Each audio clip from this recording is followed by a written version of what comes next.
大家好，今天给大家分享用熨斗推花边，随便找一块小布件，像我这样拿着，防止烫手。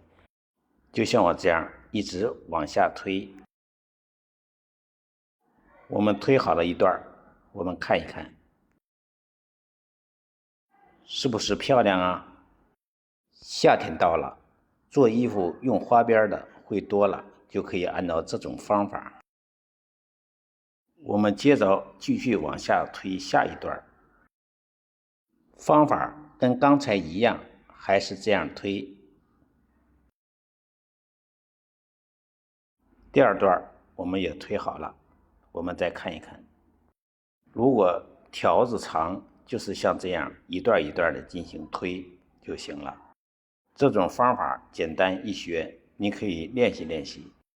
那就收藏起来吧。好了，今天的分享就到这里，我们下次再见。